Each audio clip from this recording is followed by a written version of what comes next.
Ok, bueno, pues bienvenidas a la segunda sesión de esta materia, que es la introducción al estudio de las relaciones internacionales. Voy a... Ahí está. Voy a silenciar los micrófonos, entonces, bueno, pues sobre todo también por la grabación, para que no haya tanto tema. Ok, bueno, no sé si tuvieron oportunidad, espero que sí, de revisar la sesión anterior. Les compartí la liga en YouTube y también la presentación por correo en la plataforma. He estado estos días, sé que ha habido dudas acerca de la apertura de los módulos. Ahorita ya aperturé el último módulo de la unidad 1, del módulo 1. Entonces ya pueden ir subiendo sus aportaciones.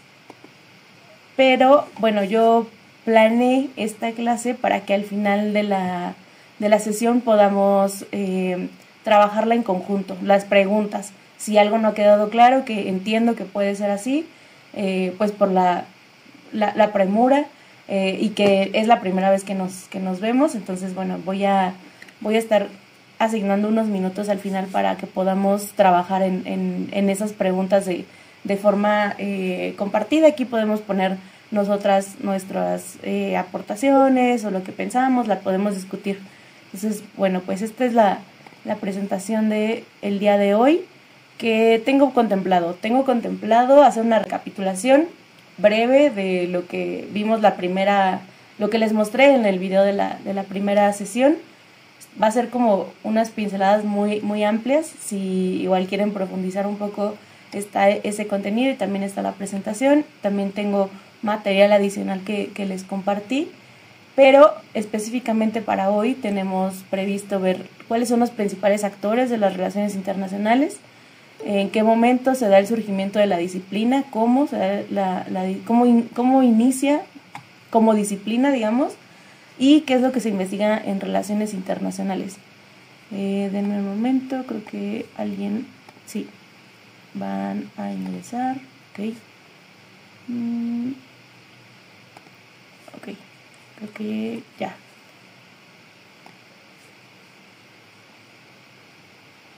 está. Ok, bueno, pues en la sesión anterior, me gustaría, si les es posible, escribir en el chat por qué les gustó, por qué decidieron estudiar relaciones internacionales.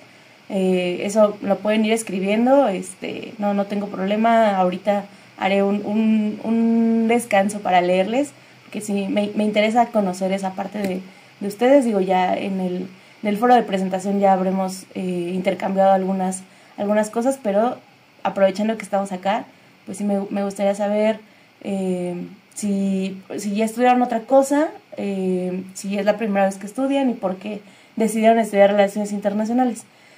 Lo comento porque la sesión anterior, pues que era la de inicio y que no pudimos estar así pues viéndonos en vivo, pues yo quise aperturar con esto de qué es lo internacional, dónde lo vemos.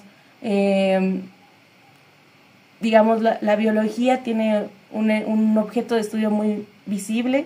De pronto en relaciones internacionales se vuelve complicado porque resulta que cuando nos preguntan o cuando uno quiere tratar de entender qué significa esto de relaciones internacionales, pues parece que estudian todo, ¿no?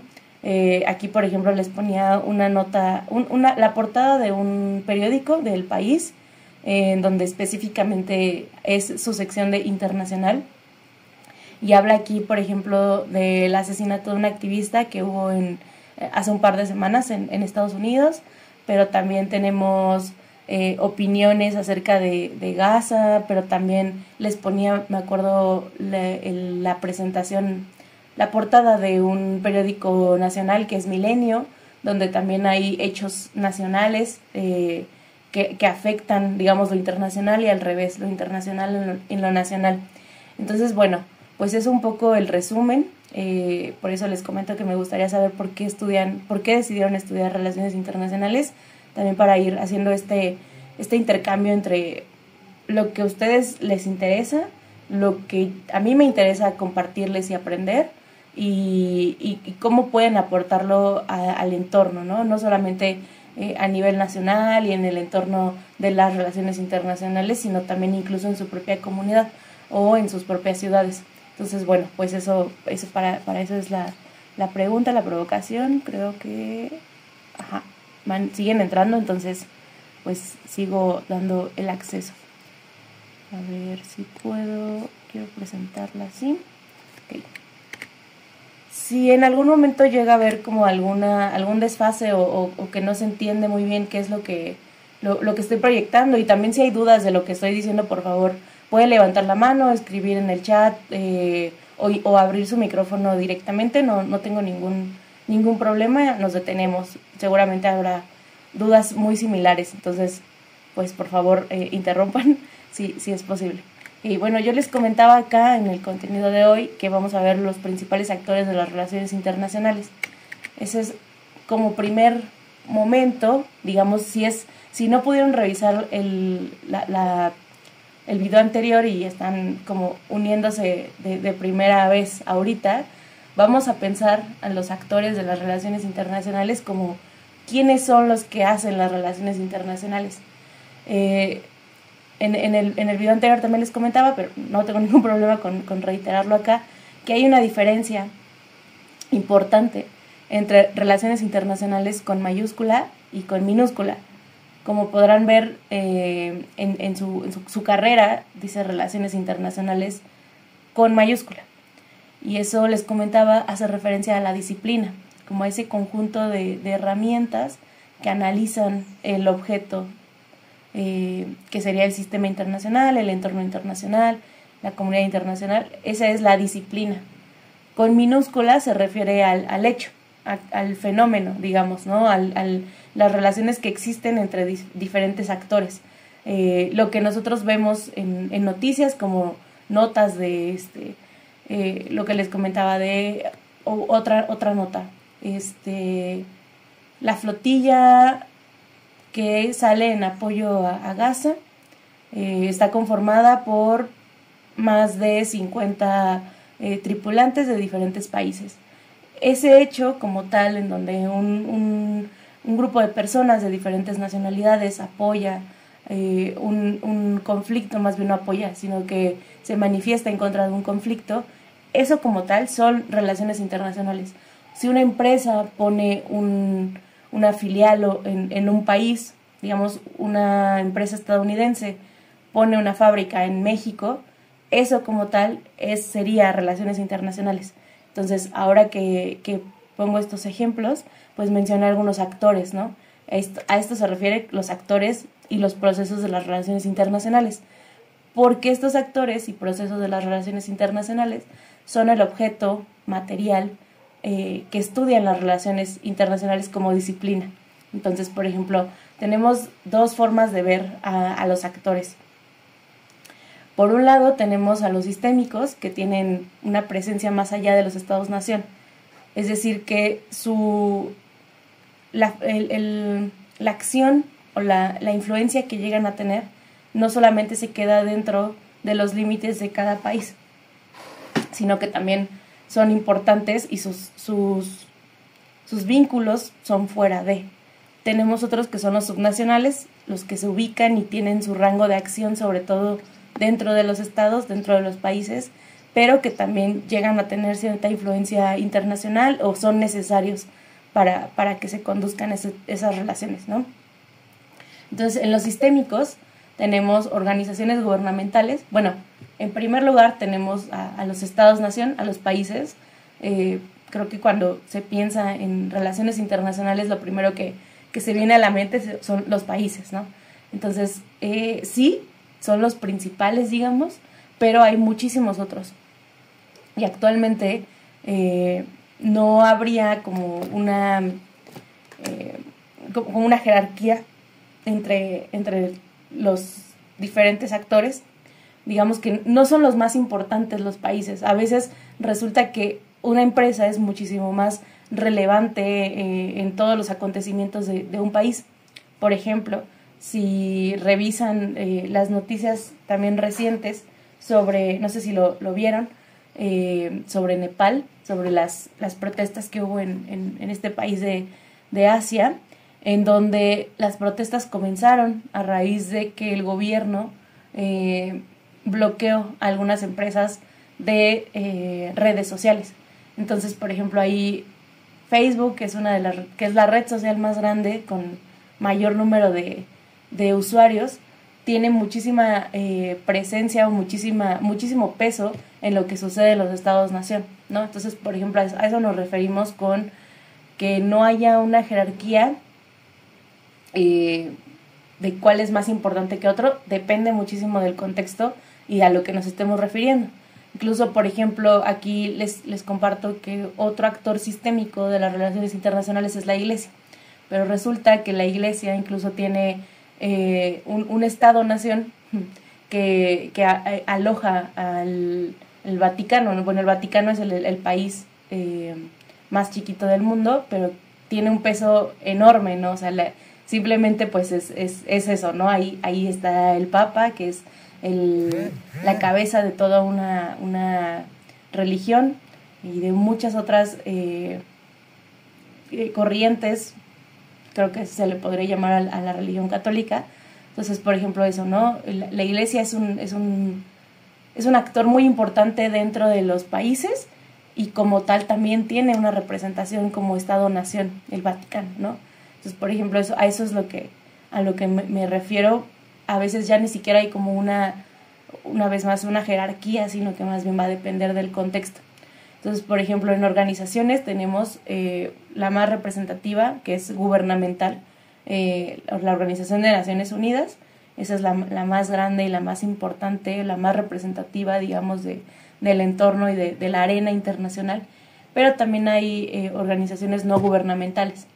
Por ejemplo, una organización no gubernamental podría ser Amnistía Internacional o Greenpeace, que son, digamos, se organizan y no tienen un país en donde estén asentadas, pero actúan en diferentes países, ¿no? También están, otra no gubernamental muy importante podría ser Médicos Sin Fronteras, que incluso tienen muchísimo reconocimiento internacional, pero no son un Estado-nación, o su organización no depende de que estén unidos o no los países, como lo sería la ONU, ¿no? Por ejemplo.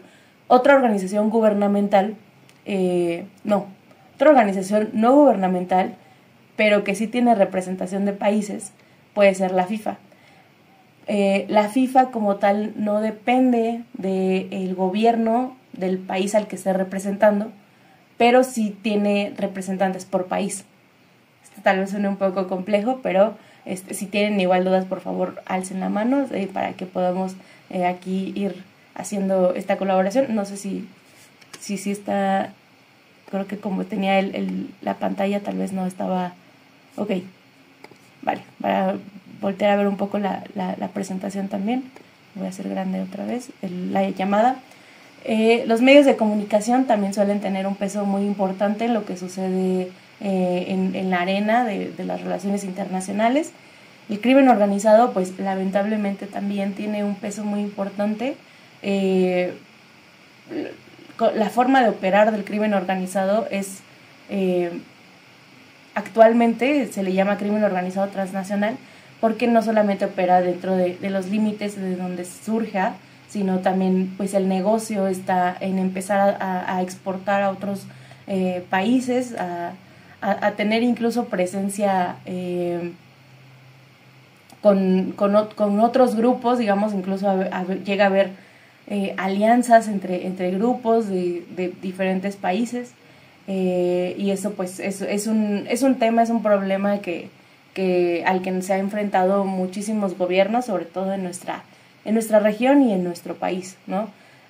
También incluso los individuos tienen muchísimo peso, mucha presencia en otros estados-nación. Estos individuos pueden ser como gobernantes, como activistas, como líderes del crimen organizado o como líderes también de alguna empresa multinacional. Entonces, digamos, como ese es a grandes rasgos los actores a nivel sistémico, que tienen presencia más allá de los estados-nación y que entre ellos pueden llegar a interactuar de distintas formas, ¿no? Los subnacionales serían estos también que están dentro de los estados, de sus fronteras. Su principal impacto es dentro de ellas, pero pueden tener actividad en otros lugares. Por ejemplo, pensando en las burocracias, en la Secretaría de Relaciones Exteriores, es la representante de México con otros países, y también es el primer contacto que tienen mexicanos, mexicanas viviendo en otros lugares para poder tener contacto con sus estados, ¿no? Digamos que ahí la competencia es nacional, pero tienen que estar fuera, ¿no? O sea, si yo me acerco en un viaje, necesito la atención del consulado en California, como mexicana me van a poder atender en ese consulado. No implica que yo pueda tener o que haya alguna repercusión en otro país, ¿no? Porque ahí solamente estoy teniendo el vínculo con la secretaría de mi propio país.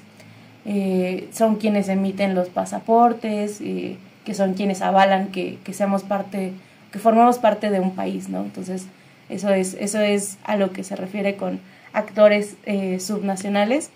También hay congresos. Por ejemplo, un ejemplo muy evidente es el Parlamento Europeo, que es una organización comúnmente está dentro de los países, pero el Parlamento Europeo tiene representación de los diferentes países en Europa que pertenecen a la Unión Europea. Entonces ahí las decisiones que se tomen, los temas que se deliberen, van a tener un impacto en esos países que forman parte de la organización. Los partidos políticos, hay partidos políticos que también tienen impacto a nivel internacional. Voy a dar acceso. Ajá. Okay. Hay partidos políticos que tienen también mucha injerencia en lo que sucede en otros lugares. Por ejemplo, cuando estaba estudiando esta licenciatura, que fue hace ya casi 10 años, cuando escuchaba acerca de que los partidos políticos eran actores de las relaciones internacionales, yo pensaba en los partidos políticos de nuestro país, ¿no? O sea, en ese momento sí ya existía Morena, en el PRI, el PAN, o sea, los que conocemos, ¿no? Y no sabía de qué forma podían los partidos políticos tener injerencia a nivel internacional, ¿no? Ahora que estaba preparando esta clase, pensaba en que hay partidos políticos, digo, sí, los nacionales de nuestro país, que pueden llegar a tener relaciones con otros partidos, por ejemplo, Movimiento Ciudadano. La tendencia de Movimiento Ciudadano es de corte progresista, y hay una corriente de partidos políticos y también de pensamiento muy fuerte en Alemania que representa a los partidos progresistas. Entonces, recuerdo que en ese momento Movimiento Ciudadano pues sí tenía mucho vínculo con fundaciones alemanas y con otros partidos en Alemania. Pero algo que noté, digamos, de esa diferencia que les digo de hace 10 años a ahora, es que hay partidos políticos en otros países, sobre todo de corte conservador o corte de derecha, que puede llegar a tener resonancia en otros países, ¿no? O en otros, incluso en otros individuos de otros países. No necesariamente requiere de una relación formal a través de un convenio o a través de una representación, no, sino que lo que sucede o lo que acontece en otro país puede llegar a repercutirnos a nosotras y a nosotros mismos, ¿no? O hacer resonancia con otros actores. Por ejemplo, también el Partido Republicano en Estados Unidos tiene una tendencia ideológica muy marcada, y esa tendencia ideológica puede llegar a permear también en otros partidos en México, o organizaciones o individuos, o incluso influenciar a jefes de Estado, ¿no? Por ejemplo, también recuerdo que hubo mucha durante la campaña para ser presidente de Javier Milei, que ahora es presidente de Argentina, él reconocía que era muy que era muy aficionado o muy fan del trabajo que hacía Donald Trump y de su partido, ¿no? Entonces ahí también, por ejemplo, el partido tiene un peso muy importante porque en Estados Unidos es más representativo, pues, ser de un país, de un partido o del otro. No es tan común que haya esos saltos como de pronto podemos ver en los partidos de acá de México, y eso influencia mucho a otros, ¿no? Ahora Javier Milei, jefe de Estado de Argentina, pues tiene mucha relación también con Donald Trump en Estados Unidos. Entonces, pues eso creo que es una cosa que ha cambiado mucho de los últimos 10 años, creo, y que me pareció muy interesante como algo que yo no veía importante en su momento o que no lo veía tan relevante, pues ahora tengo varios ejemplos. Y por último, pues también está la opinión pública, que esa moldea no solamente, moldea a nivel nacional, moldea grupos más pequeños, no tanto a un país a lo mejor, pero en realidad la opinión pública puede influenciar a otras opiniones públicas en otros países, y ahí hay también mediación, por ejemplo, a través de redes sociales, que aquí yo las consideraría dentro de empresas multinacionales, pero pues podemos también poner un apartado ahí de redes sociales entre medios de comunicación, empresas multinacionales, pueden estar ahí también como actores sistémicos de las relaciones internacionales. Aquí les ponía también unos ejemplos acerca de esto, de cuáles son los actores de las relaciones internacionales. Entonces, por ejemplo, están acá, ya decía Javier Milei, presidente de Argentina, el expresidente Andrés Manuel, el actual presidente Nicolás Maduro y también el actual presidente de El Salvador, Nicolás Maduro de Venezuela y de El Salvador, Nayib Bukele. Ellos, por ejemplo, han tenido diferentes formas de actuar con el entorno internacional. A nivel regional, pues Andrés Manuel representó, digamos, como esta vuelta o este giro que le llaman a la izquierda en América Latina. Nicolás Maduro representa un régimen de muchos años en Venezuela, y también ha tenido diferentes tipos de interacción con sus pares en la región, pero también con Estados Unidos. Nayib Bukele pues también se ha vuelto no solamente un representante de un gobierno, digamos, joven en El Salvador, en la región de Centroamérica, sino también a nivel internacional. Acá les pongo también a Greta Thunberg, que es activista por el cambio climático, quien ha sido muy vocal y ha tenido una presencia muy fuerte en foros internacionales, como aquí el Austrian World Summit, ahora también con el reconocimiento del Estado palestino y algunas personas lo llaman guerra, pero digamos contra los ataques hacia Gaza, la población de Gaza. Ella también ha sido muy vocal y ha sido una actora muy importante en la lucha, digamos, de los movimientos sociales, pero también en los foros internacionales. Aquí les pongo algunos logos de organizaciones internacionales importantes, casi todas, no todas pertenecen al sistema de ONU, de Naciones Unidas.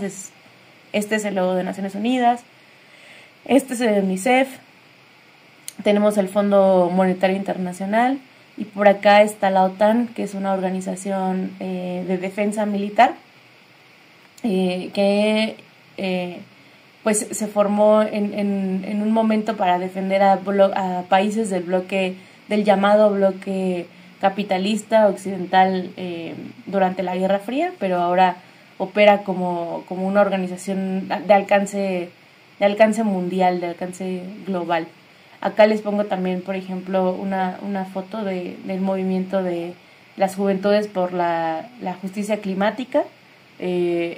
Cada vez es pues más evidente el problema del de la crisis climática, y hace unos años las juventudes comenzaron a llamarle la justicia climática, ¿no? O sea, reclaman su derecho a tener un entorno justo con el clima, pero también el clima, digamos, afectándoles a ellas y a ellos, porque es la juventud quien va a vivir las repercusiones a 20, 30, 40 años de las acciones que estamos llevando a cabo ahora, ¿no?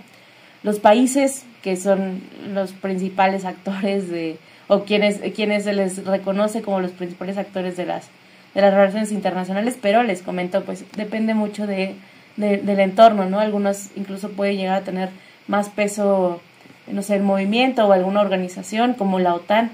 La OTAN, por ejemplo, tiene un artículo, tiene como unas normas, digamos, la OTAN, y hay un artículo, es el más importante, el número 5, en el que a grandes rasgos se invoca, digamos, como el apoyo de todos los países que suscriben esta organización. Si atacan militarmente o si invaden a uno de los países que forman parte de esta organización, significa que están invadiendo a todos. Entonces es posible invocar ¿no? O sea, como el derecho a que si tú me invades a mí, yo te puedo invadir a ti. Ha habido ahí como diversos momentos de tensión en los que si Rusia, quien ahora está llevando a cabo también está en conflicto con Ucrania, si Rusia ataca a alguno de los países que es miembro de la OTAN, que casi todos los países europeos son miembros de la OTAN, si por algún motivo sobrevuela su espacio aéreo o uno de los tanques de guerra está cerca de los países, es posible invocar ese riesgo o esa amenaza que ven los países para que todos los demás países que son parte de esta organización de la OTAN puedan atacar o unirse en guerra, declarar la guerra a Rusia en este caso, en este ejemplo, ¿no? Por ejemplo. Más adelante va a haber algunas cosas, también esto lo pensé mucho, va a haber muchas cosas que yo mencioné, actores, procesos, hechos históricos que yo mencioné, que van a profundizar sí o sí seguramente más adelante en otras unidades. Como es la materia de introducción, pues estoy hablando a grandes rasgos, dándoles a conocer algunas guías para que puedan ustedes pues empezar a conocer, también empezar a relacionar, hacer análisis con su entorno, que empiecen ustedes a identificar de forma crítica con algunos elementos, como identificar, bueno, aquí cuáles son los actores, pero no es su responsabilidad por el momento saber todo, pero igual si tienen más dudas, quieren profundizar más, quieren que algún tema lo vayamos a profundizar, pues podemos buscar algún espacio de nuestra planeación para poder hacerlo, pero pues por el momento solamente estoy como dándoles unas pinceladas de todo esto, ¿no? Y acá empresas que, bueno, a lo mejor alguna o todas se les hacen conocidas, Facebook, Amazon, Apple, Netflix, Google, son empresas multinacionales que tienen un alcance más allá de las fronteras en donde están. Me parece que todas las empresas de aquí son estadounidenses, entonces, pero tienen diferentes formas de operar en los países y tienen diferentes formas de influencia. Aquí ya pasamos a la siguiente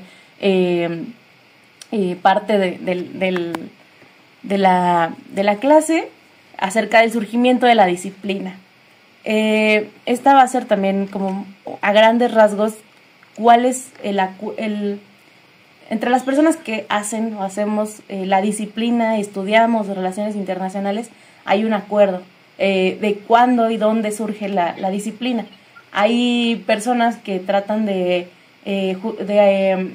sustentar o de argumentar por qué iría en cada etapa histórica, ¿no? Entonces, este es un recorrido como de la disciplina, pero como tal, primero vamos a ver dónde surgen las relaciones internacionales como entorno, ¿no?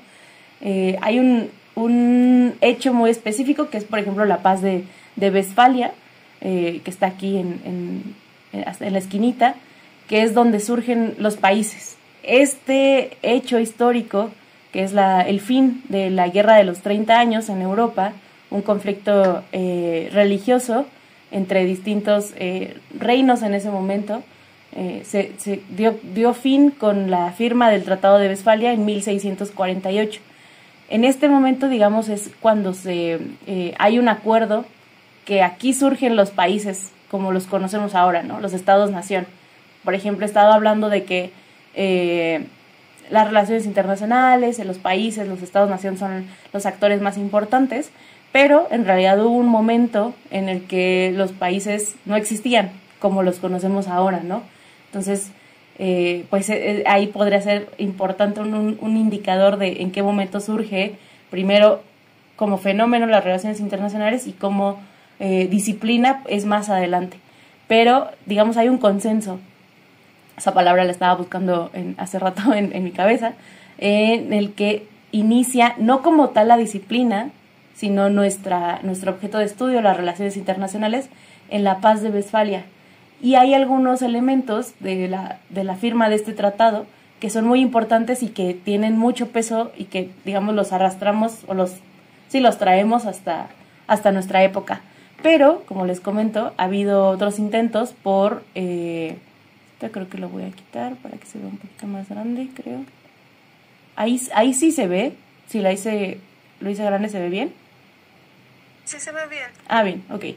Es que creo que, por ejemplo, aquí las letras a lo mejor no se alcanzan a leer, están muy chiquitas. Ha habido algunos intentos de identificar el objeto de las relaciones internacionales, o la dinámica que tienen ciertos grupos, ciertos intereses, desde hace muchísimos años. Por ejemplo, el primero sería el Tratado de Kadesh, del 1269 a.C. Aquí les pongo una foto ni siquiera está completo el documento, el tratado. Este documento, este tratado fue un acuerdo, se intentó hacer un acuerdo de paz entre un faraón en Egipto y un rey también en la zona de Egipto en esta época, donde pues por diferentes intereses tanto del faraón como del rey en ese momento, pues no compatían y había un choque muy, muy fuerte, ¿no? Pero digamos que en ese momento la solución que se les ocurrió pues fue firmar un tratado, un acuerdo de paz en el que aquí seguramente tenían los términos de a qué se referían o cuáles iban a ser las condiciones de interacción, ¿no? Si a lo mejor se dieron cuenta que les convenía más tener una relación comercial, es decir, permitir que uno y otro llevara a cabo sus relaciones comerciales, a estar discutiendo o estar peleando. Sobre todo en ese caso no era discusiones, no era directamente atacar al otro, el conflicto y la guerra como tal. Pero en este momento no podríamos hablar de que aquí nace ni siquiera relaciones internacionales como fenómeno con minúscula, ni como disciplina con mayúscula. Aquí no podría ser, pero digamos es un antecedente histórico importante porque además pues está los restos del tratado, ¿no? También hay quien ubica como un antecedente histórico muy importante las guerras del Peloponeso, que es un libro escrito por Tucídides, que Tucídides era un historiador de esta época, aproximadamente el 500 a.C., en Grecia. En este libro él relata estas guerras en donde también dos civilizaciones de Grecia se estaban peleando, ¿no? Aquí pues está más conformado, hay gobiernos independientes, gobiernos separados, hay también un territorio al que pertenece cada una de estas civilizaciones, tienen un ejército, tienen recursos, tienen sus intereses propios, sus gobernantes. Aquí, por ejemplo, podríamos hablar o tiene los elementos de cualquier otro conflicto que podamos identificar en la actualidad, pero tampoco forma parte, digamos, de lo que se consensó como el inicio de la disciplina, y tampoco de las relaciones internacionales con minúscula, sino que fue hasta la Paz de Westfalia, lo que les comentaba, en 1648, donde hubo este conflicto a raíz de la reforma de Martín Lutero, en donde, digamos, desafiaba o cuestionaba los preceptos de la Iglesia Católica. Y como en ese entonces en Europa las coronas, bueno, actualmente también las coronas existía la corona porque existía la bendición de Dios, ¿no? O sea, en ese entonces la máxima autoridad era la religión a través de la corona, pero si llega una persona que estaba cuestionando esos postulados, pues lo que generó fue un conflicto, la llamada Guerra de los 30 años, que duró precisamente 30 años. Hay una guerra más larga, la Guerra de los 100 años, que en realidad no duró 100 años.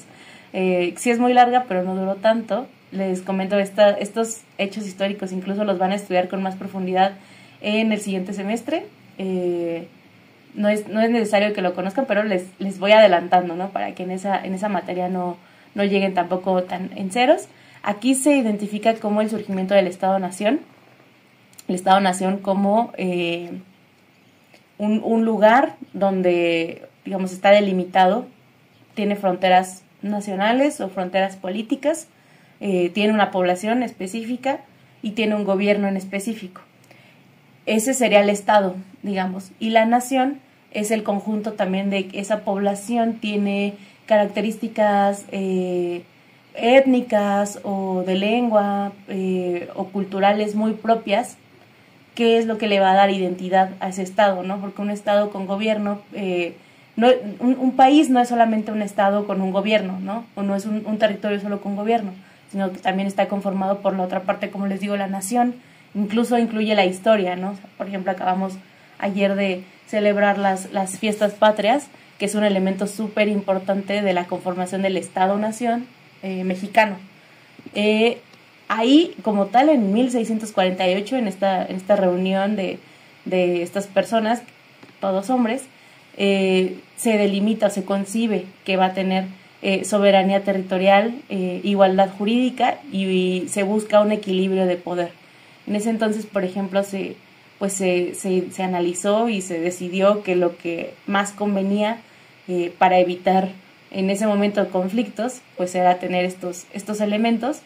Como tal, sabemos que desde 1648 hasta la actualidad, pues hay países que incluso no respetan estos principios, ¿no? Por ejemplo, por eso el conflicto tan fuerte y tan álgido en la zona de Medio Oriente, Israel con Gaza, en el que Israel pues se le reconoció como un Estado, nación con soberanía, con igualdad jurídica y con equilibrio de poder, pero él no reconoce también como cierta soberanía, equilibrio, no respeta el equilibrio de poder y mucho menos respeta o identifica, digamos, reconoce que hay otra población que son las y los palestinos en ese territorio que tiene una identidad, tiene una religión, tiene una historia compartida, tiene una lengua compartida, y eso como tal ya les dota de una característica de nación. Tiene también un gobierno, cuenta con representación en otros países. En México la embajadora de Palestina en México ha sido ha tenido presencia en muchos eventos en los últimos 2 años. Entonces hay otros países que reconocen a Palestina, pero digamos como el no reconocer por parte de Israel a sus vecinos, pues es lo que ha generado ese conflicto. Ya desde 1648 se reconocía eso y digamos ahí es donde surge ahora sí este fenómeno de las relaciones internacionales, porque ya se reconoce la existencia de su actor principal, que es el Estado-Nación. Eso es lo más importante que vamos a recuperar en esta lámina de la Paz de Westfalia. Ya podrán profundizar más adelante y al final de estas láminas les tengo unos videos que me gustaría que los puedan ver si quieren como profundizar más en este caso, ¿no? A mí me gusta mucho la historia, no soy experta en historia, pero me gusta mucho conocer estos hechos y creo que estos materiales adicionales les pueden apoyar muchísimo. Ahora, como les decía, pues como tal ha habido más conflictos y ha habido muchísimos conflictos muy fuertes, muy grandes, desde la firma de la Paz de Westfalia hasta 1919, nos trasladamos desde allá hasta ahora, con la creación de la Sociedad de Naciones, que se fundó, se nació a raíz de la Primera Guerra Mundial. Al finalizar la Primera Guerra Mundial surge esta organización que antecede a la Organización de Naciones Unidas.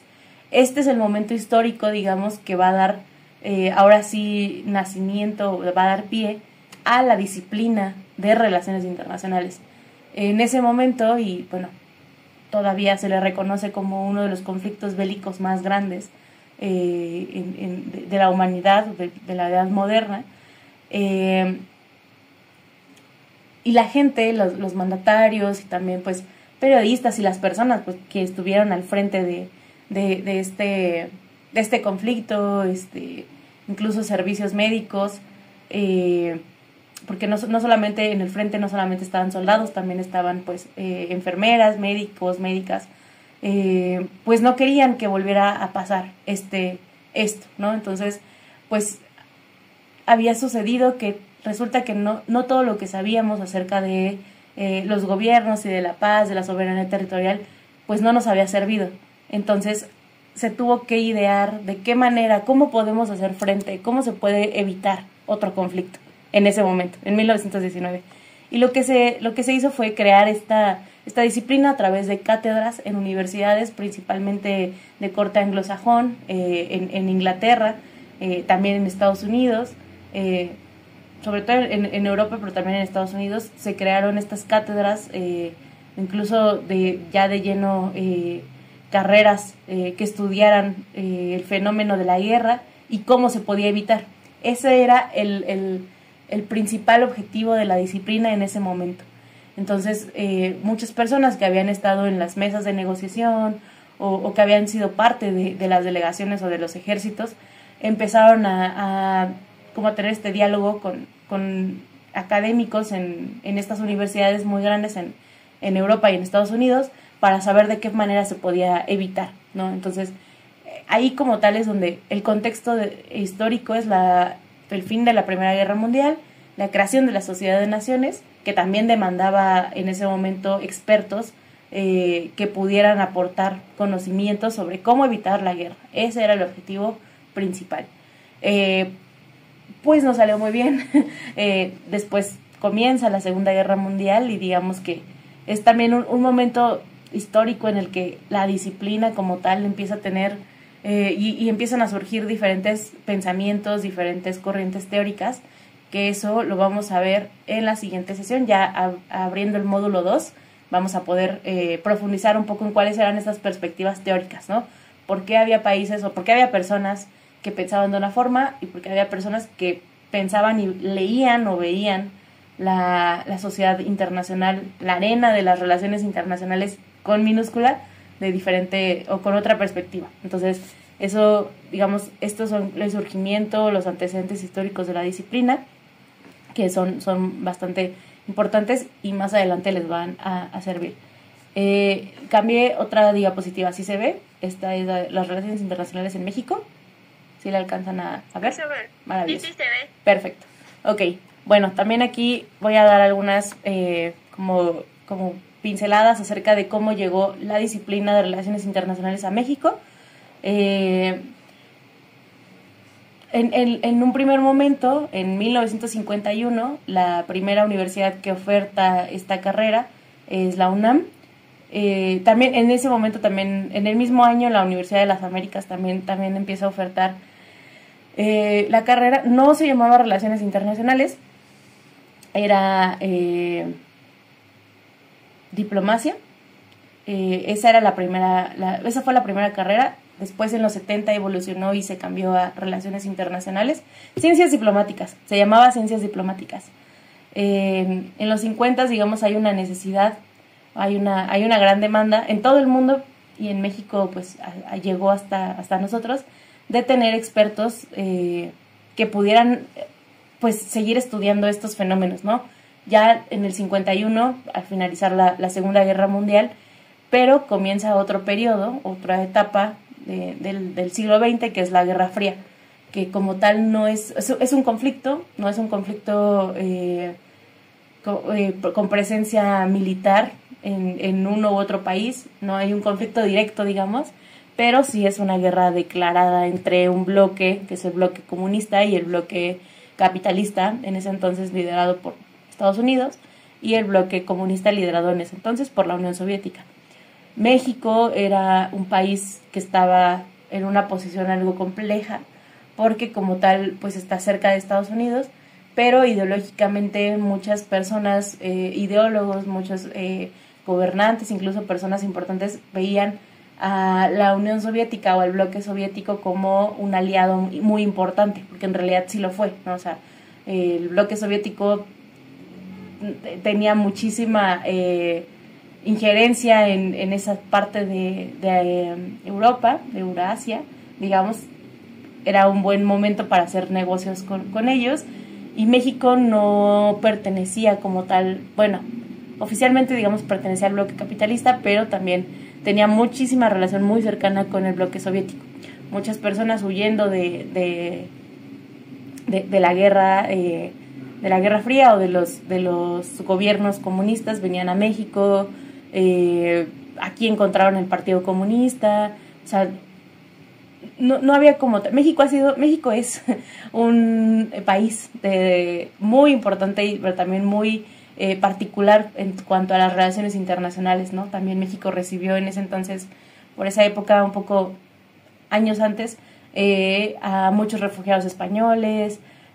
Ahora tiene muchísima relación con muchos países. No es tan digamos, sí, no rompe relaciones tan fácil con otros países, porque tiene una gran tradición en la que la política exterior mexicana es muy amable y es muy cercana con muchos otros países. Entonces, bueno, en los 50 se requería de muchas y muchos especialistas que trabajaran estos temas, y en 1960 el Colegio de México también fue una de las instituciones que empezó a impartir esta materia. De su lado izquierdo, pueden ver a Mario Ojeda, que es el primer egresado de la carrera de Ciencias Diplomáticas, y quien es pues también fue muy importante en el tema de la disciplina como tal. Fue de los primeros que trajo la disciplina a México, y que fundó, digamos, un colegio de relaciones internacionales, o una academia de relaciones internacionales. Uno de sus libros más importantes, su libro más importante en realidad es Alcances y Límites de la Política Exterior de México. No sé si ahora hay una versión, digamos, como actualizada con intervención de otras personas, pero sé que, bueno, por si quieren empezar a conocer algo de la política exterior mexicana, el libro de Mario Ojeda es muy importante, y es también muy bueno para comenzar a acercarse a estos temas. Modesto Seara Vázquez también fue otro de los fundadores de la Academia en Relaciones Internacionales de México. Fundó en su momento el Boletín de Relaciones Internacionales, que ahora se transformó en Revista de Relaciones Internacionales de la UNAM. Está por acá arriba. Les puedo compartir también, si googlean como Revista de Relaciones Internacionales y algún tema, seguramente la revista tiene algún artículo que ya haya escrito sobre cualquier tema que les interese. También les puedo compartir el link por si quieren algún día explorar acerca de estos números. También una revista muy importante es Foro Internacional, que es la revista igual de Relaciones Internacionales, pero del Colegio de México. Existe y se fundó también la Asociación Mexicana de Estudios Internacionales. Actualmente es una de las asociaciones que tiene uno de los congresos más grandes, si no es que el más grande e importante de México, que se realiza cada año. Este año me parece que es en octubre, ya el mes que viene, donde se presentan y se congregan estudiantes, también hay profesores, también hay académicos, investigadores de relaciones internacionales, donde presentan sus temas. En 2022 participé en una de estas mesas. Nunca había estado porque también quería presentar mi tema de investigación de la licenciatura, y pues estuve en uno de estos. Algo que me gustó mucho y que les aliento a que cuando se pueda hacerlo lo hagan, es que en la presentación en la que estuve, en la mesa de la que estuve, hubo muchísimos estudiantes que les interesaba, digamos, este tema, y para mí siempre ha sido muy importante el acercamiento, digamos, un acercamiento, digamos, de viva voz, o el uno a uno, para discutir estos temas y para que también ustedes puedan expandir cuáles son los temas que les interesan. También, pues, un pilar muy importante de las relaciones internacionales en México, la formación del Servicio Exterior Mexicano, que pues son aquellas mexicanas y mexicanos que representan al país en otros países, ya sea, bueno, principalmente pues por la vía diplomática, en consulados, en embajadas, pero también en México haciendo labores, digamos, como conduciendo las relaciones internacionales dentro de nuestro país, conduciendo la política exterior a nivel gubernamental, a nivel subnacional, a nivel municipal. El Servicio Exterior Mexicano son este cuerpo de profesionistas y de expertos en relaciones internacionales y en política exterior, que son la cara de nuestro país al exterior. Otro de los hechos importantes acerca de las relaciones internacionales pues es la firma del Tratado de Tlatelolco, llamada OPANAL. Es la organización para detener la proliferación de armas nucleares en América Latina, y se firmó aquí en Tlatelolco en los años 70. México, digamos, hay tratados que llevan el nombre de las ciudades en donde fueron firmadas. Entonces, bueno, pues México tiene el privilegio de haber alojado y de alojar este tratado, que se reúne también con cierta frecuencia. Y de este lado hay una foto también en el Centro Cultural Tlatelolco, en la Ciudad de México, de la primera conferencia de la mujer en 1975. México fue el país anfitrión de esa primera conferencia tan importante también, que pues con los años siguientes, en los siguientes 50 años, pues ha sido muy, muy importante a nivel nacional, y México ha tenido un papel fundamental en estos temas. Entonces, bueno, ahora, para hacer una recapitulación también rápida, una recapitulación rápida de lo que hemos visto en este primer módulo, en este segundo módulo también, y que va a ser importante para ahora que puedan iniciar el foro. ¿Qué hacen las relaciones internacionales? Con mayúscula, o sea, la disciplina hace uso del método científico para observar su objeto de estudio, ¿no?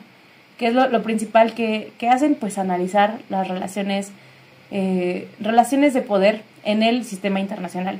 Si me preguntan una definición a mí, pues esa sería la que daría yo, ¿no? Las relaciones internacionales analizan de forma crítica las relaciones de poder en el sistema internacional. ¿Cómo lo hace y qué es lo que le da el carácter de científico?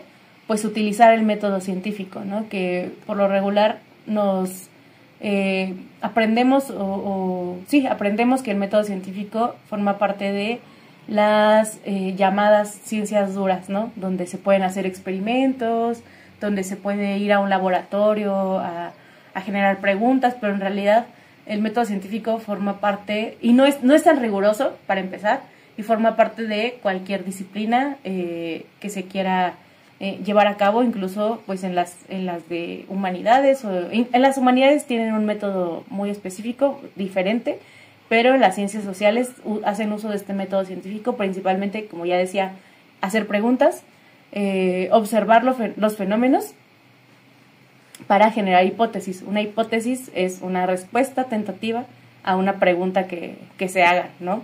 Y más adelante integran la evidencia empírica que permita sustentar o no esas hipótesis.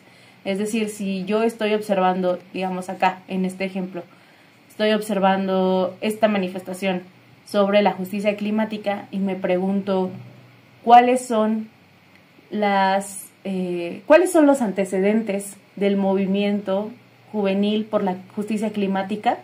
Esa es una pregunta muy válida, para analizar desde las relaciones internacionales, ¿no?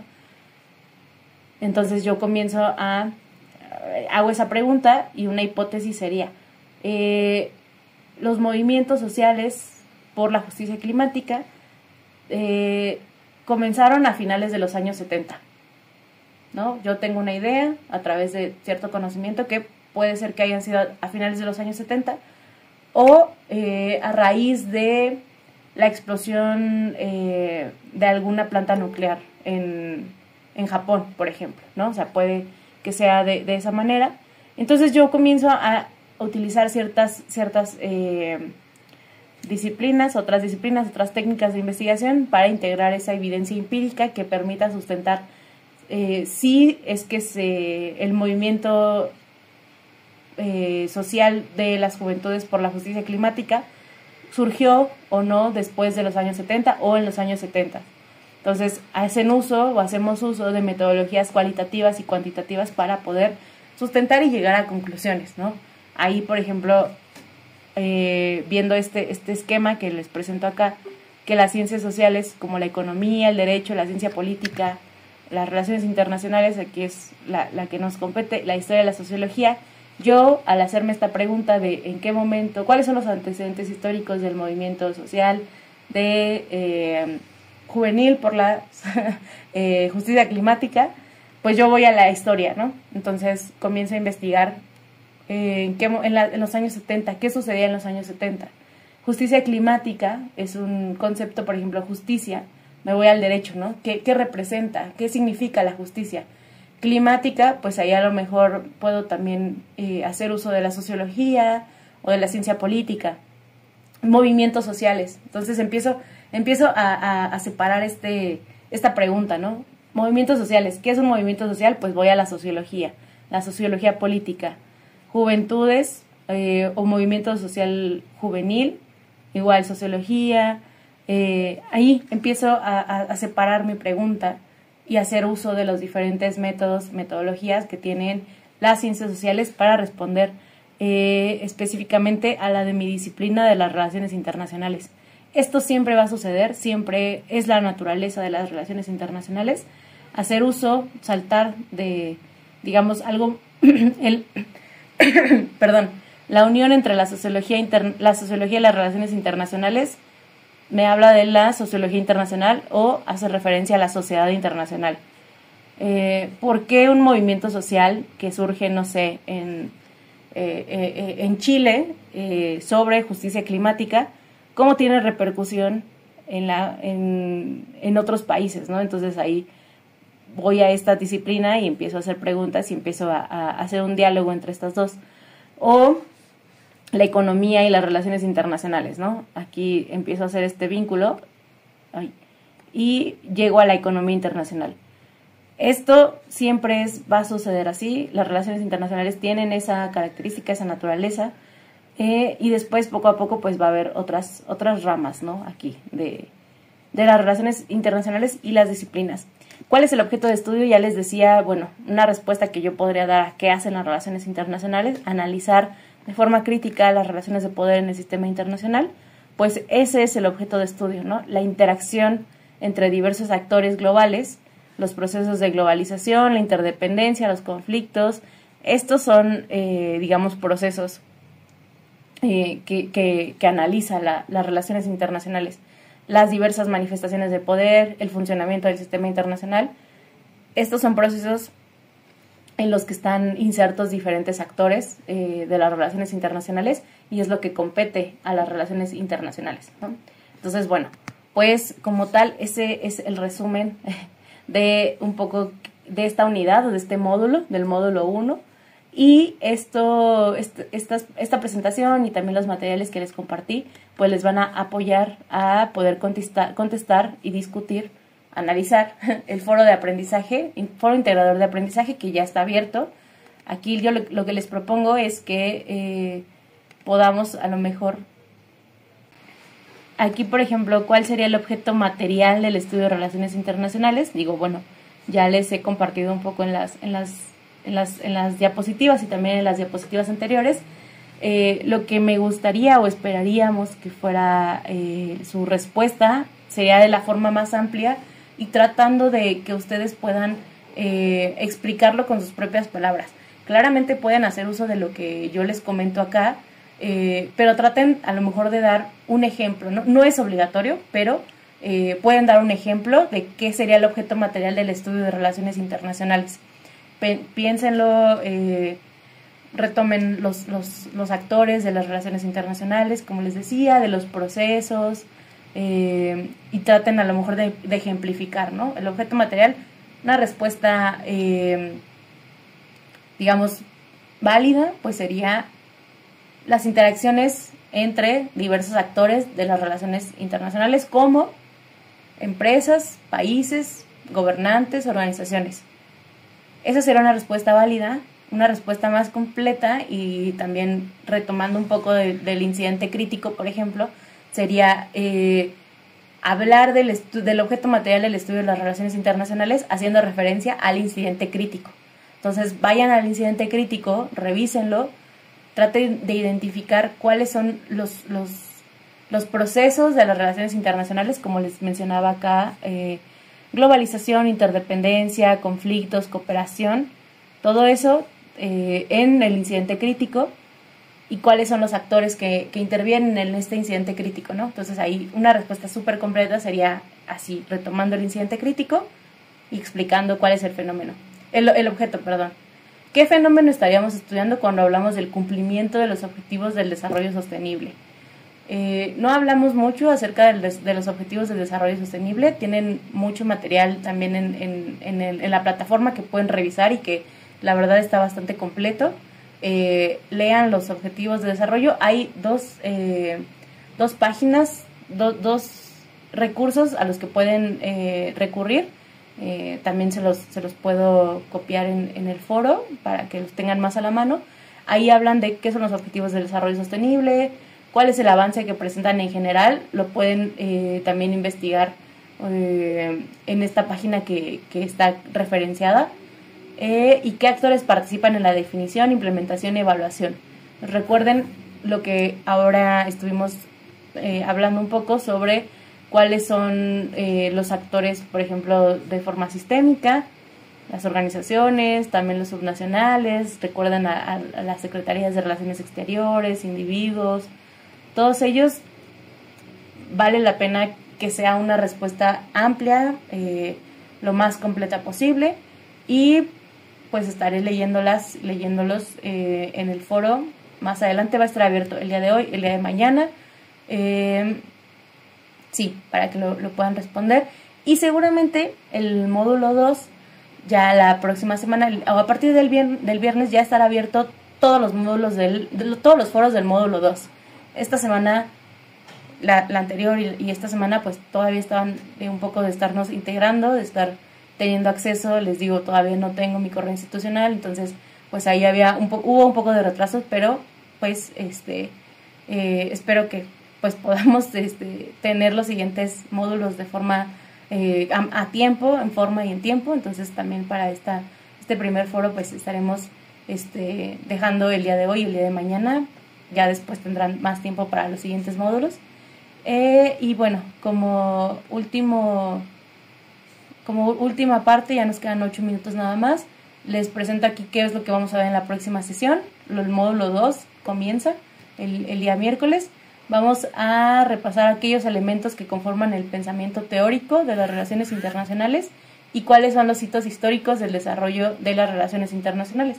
Hace ratito ya les adelantaba un poco con la Sociedad de Naciones, con diferentes posturas que existen, pero pues vamos a profundizar en ello la próxima sesión. Vamos a comenzar a profundizar en ello la próxima sesión.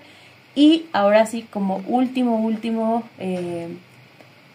diapositiva, última información, les dejo aquí, en la diapositiva pasada también les dejé algunos perfiles de Instagram, sobre todo, que me gusta mucho consultar, y bueno, los sigo también yo. Y ahora les traigo otros 2 perfiles de Instagram por si quieren explorar más. Uno se llama Diplomacia Activa y otro es Global Thought. Global Thought es un tanque de pensamiento mexicano. liderado por mexicanas, pues que están muy interesadas pues esto, ¿no? En las relaciones internacionales de México, en temas como militarización, seguridad, y bueno, ellas trabajan, digamos, en las relaciones, o sea, hacen las relaciones internacionales de forma muy activa, entonces ahí todo lo que publican es pues muy reciente también. Una página que se llama El Orden Mundial, en donde que suben, digamos, como pequeñas monografías, ensayos sobre diferentes temas. La verdad, esta página yo la consultaba muchísimo cuando estaba estudiando la licenciatura, porque había hechos históricos, por ejemplo, que yo no conocía y que ahí en El Orden Mundial los tenían bastante bien explicados, son muy cortos y tienen un lenguaje muy amable. Entonces esto también lo pueden explorar, a mí me gustaba mucho. Y en YouTube les dejo este video de este canal que se llama Bully Magnets, que es un canal específicamente de historia, pero también tratan temas muy específicos. Por ejemplo, este video, que aquí está la liga y que se los compartiré en unos minutos por correo para que lo puedan acceder, es sobre la paz de Westfalia, de forma muy sintética. Pero si quieren de forma más amplia conocer la paz de Westfalia, está el podcast que se llama Historia para Tontos. También está el capítulo completo, ese dura más de 1 hora. Entonces les digo, si quieren algo rápido, pues está Bully Magnets, que dura unos menos de 10 minutos. Y este de historia es de más de 1 hora. Las dos personas, bueno, de Bully Magnets sé que fueron estudiantes de comunicación y ahora tienen este canal que es una iniciativa muy buena, digamos, como para conocer hechos históricos de forma muy concreta, pero también muy profunda, y después ampliar los conocimientos. Y Historia para Tontos es un internacionalista que en la pandemia, no sé si algunas de ustedes lo habrán conocido por TikTok, se hizo bastante viral, en el que explicaba pues diferentes momentos de la historia de México y también ahora historia mundial. Es un internacionalista que pues le gustaba mucho la historia, y en pandemia comenzó con estos videos, sobre todo les digo en TikTok, y pues ha tenido ahí como diferente, un papel muy importante, diría yo, en dar a conocer qué es lo que hacen los internacionalistas, qué es lo que estudiamos, de dónde surge. Y pues bueno, su podcast ahora, que se llama Historia para Tontos, pues está en YouTube, y supongo que también estará en Spotify. Entonces, por si quieren ampliar un poco más acerca de lo que vimos en esta clase y en otras que se vengan seguramente en sus demás materias. Y pues esto sería por mi parte todo el día de hoy, de esta sesión. Voy a dejar de compartir.